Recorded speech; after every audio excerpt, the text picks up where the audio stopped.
everybody. Welcome to another episode of Shit Your Pants Wednesday on the DJB Productions Network. I'm your host, Matt Sunner, and I'd like to introduce to you my co-host and the founder of DJB Productions, Mr. Danny J himself. Hi, everybody. Welcome to Shit Your Pants Wednesday. I hope you brought plenty of wipes. We have a great one for you today.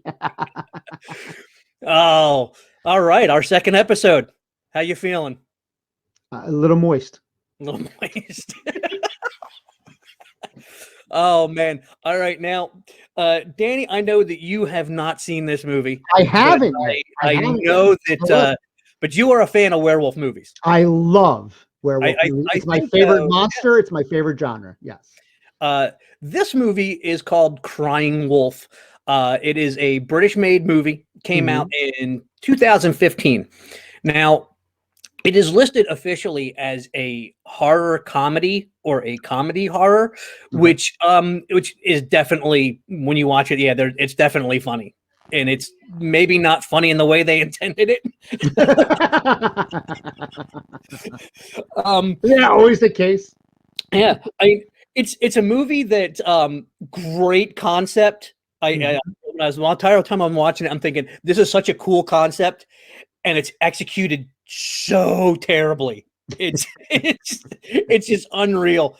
The concept is you have a pack of werewolves in this town, conveniently named Deadington. Ooh, yeah. Not spelled DEA, but it's DEDD, but Deadington. Right.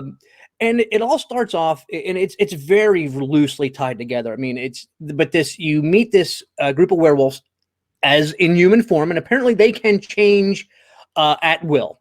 It's not now are they a cross between the Lost Boys and the people from them shiny vampire movies? Yeah, I'd kind of almost put it that way. Yeah. Yeah, I just want to know what I'm getting into. They're actually getting ready to go on a camping trip together. Okay. And there are some funny things in it. I mean, the one guy, he's got this coat on, and somebody says, man, I really like that coat. That's a nice coat. And he's like, yeah, and it's amazing that it says great, considering I ate the guy while he was wearing it. So it's just kind of some of those really cheesy jokes in there.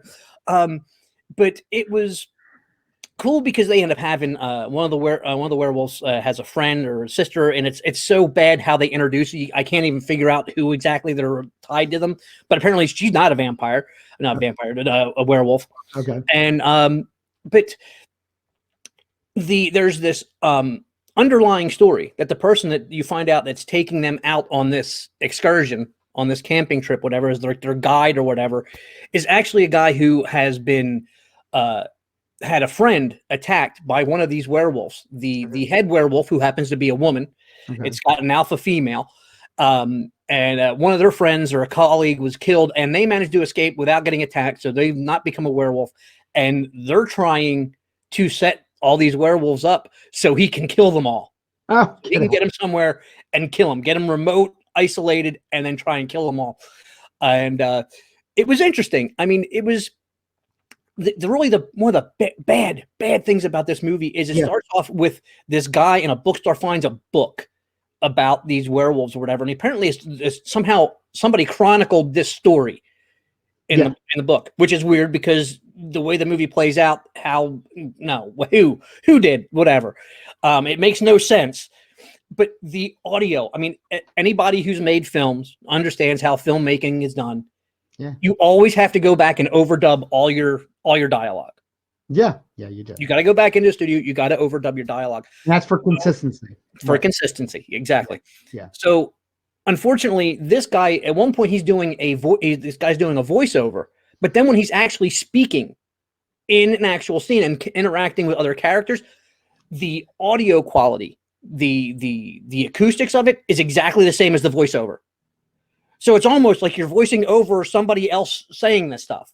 Almost it's like if I'm narrating something and it's like, and Danny J said blah blah blah, and it shows you and your mouth is moving, but it's my voice. because I'm just saying what you said, kind of a thing. It just the audio quality of the dialogue is weird. Like I said, it doesn't seem to match the environment. It's like if it's supposed to be out in the woods, it sounds like it was recorded in a small little recording booth.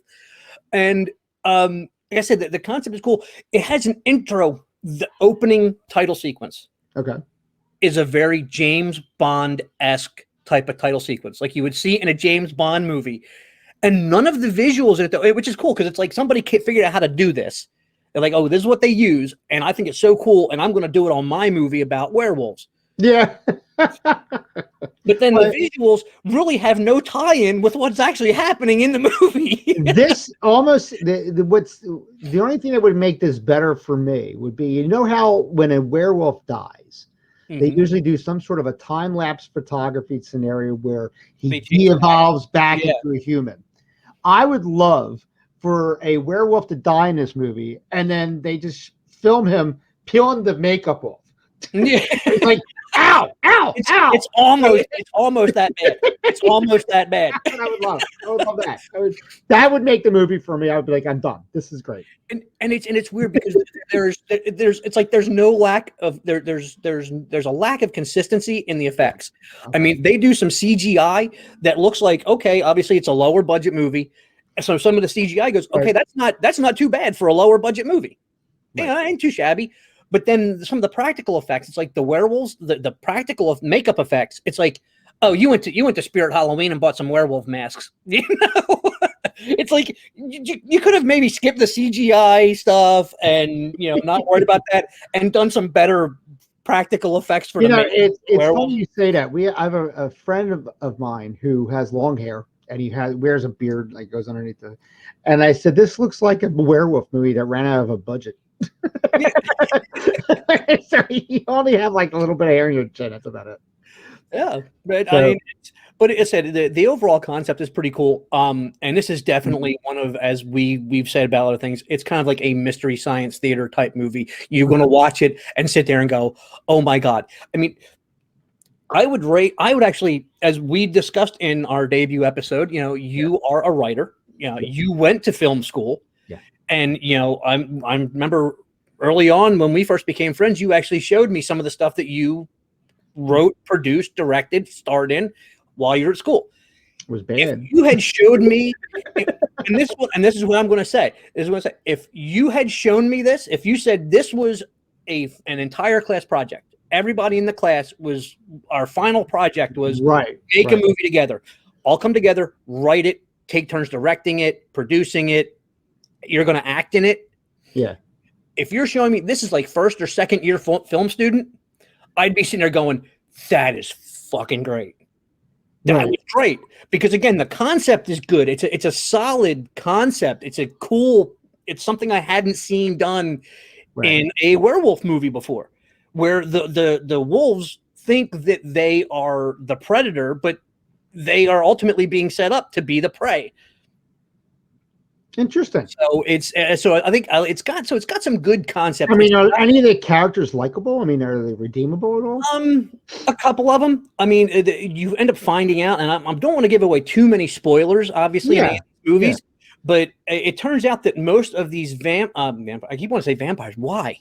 I got vampire on the brain today for something. I don't know why. I'm talking about a werewolf movie. Most of these werewolves, we find out, it was basically a bunch of friends hung out in a pub together. Yes. And one person, basically the guy, his girlfriend was attacked and killed by this werewolf, this alpha female. Okay.